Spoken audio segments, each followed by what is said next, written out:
Usually when couple come for this, usually it's already too late. Yeah, oftentimes it is, which is why I'm also working really hard to talk about prevention, right? A lot of time it is very, very sad for me, especially if they have young families, right? And they come in and then they say, oh, there is an affair, or maybe there is some other complication. And then and one partner is almost out of the relationship already, and they come in thinking that it is their last ditch effort. And I personally do not like that at all, because when you say there is a last ditch effort, it tells me that the marriage is not of that much value to you, because you have to wait till it's the last ditch effort that you come in. One foot out, yeah. Correct, you're one foot out already. If you have one foot out, what do you expect the therapist to do?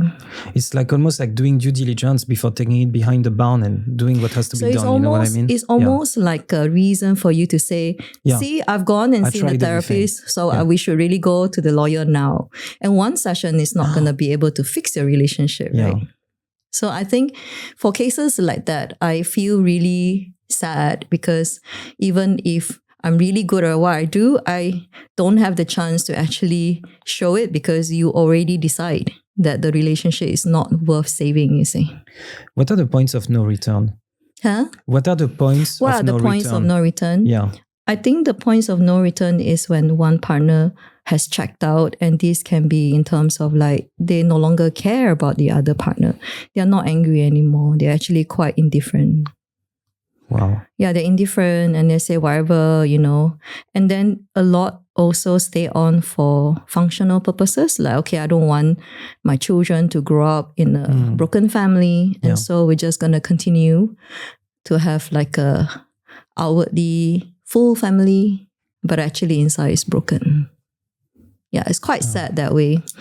And I think that it's a reality for many actually. So it's quite hard to talk about it, because I feel sad that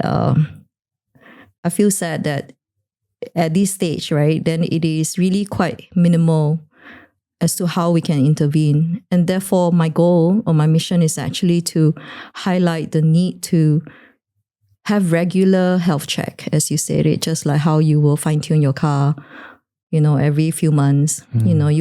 People treat the car better than than the marriage, isn't it? Isn't that strange? Yeah. And that there was a divorce lawyer and a psychologist that was saying that, when people buy a house and they buy a car, it's a very conscientious decision. They look at a lot of things. But when they get married, it's the opposite. Yeah. Like it's more like an irrational, very emotional thing, and they sign a contract. And but I have to say that things are changing a little bit. I'm a bit more hopeful, because the younger generation are more conscientious about it. They are a little bit more aware of their own, the baggage that they bring into the relationship. They know about intergenerational trauma.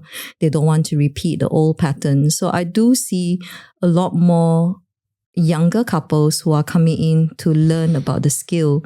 So that delights me tremendously, but there are still a lot of people who believe that their problems are not big enough to actually seek help. So you cannot, if you have that kind of mindset, by the time you come in, your problem will not be able to be fixed, because it's so big. Not just because it's so big, but because the hurt that has been kept in the heart has grown so big that your heart has hardened. So there's no way of softening it. Something that surprised me in your answer, regarding the point of no return, is that it was a lot of inward, quiet desperation. You mentioned the partner has checked out, or you mentioned also about resignation, meaning we do that to keep the roof above the head of the children. Yeah. So, we keep the apartment or we keep the house. We don't have to. But, maybe I'm naive here. But then, that makes me, you said that those were the points of no return. But for me, it's like, those are just ideas, and you can replace an idea with another idea. There is no chance for people that get there? You can have a chance. There is, if you want to snap out of it when you confront the problem and say, hey, this is not what I've signed up for. This is not my idea of marriage. Let's do something about it. So there is always a point to intervene until you call it quits. It's just that sometimes by the time you intervene, it has been like 10 years or 15 years or 20 years. Wow. Then how are you going to repair and make up for all those years, you see. Because trust is built, trust is broken by bit. You chipped it away when you didn't care about it. Or when you may think that, I lied the first time, or maybe I didn't honor my word the first time. But if you multiply that by 100 times, then the hurt is actually quite tremendous. Right? Mm.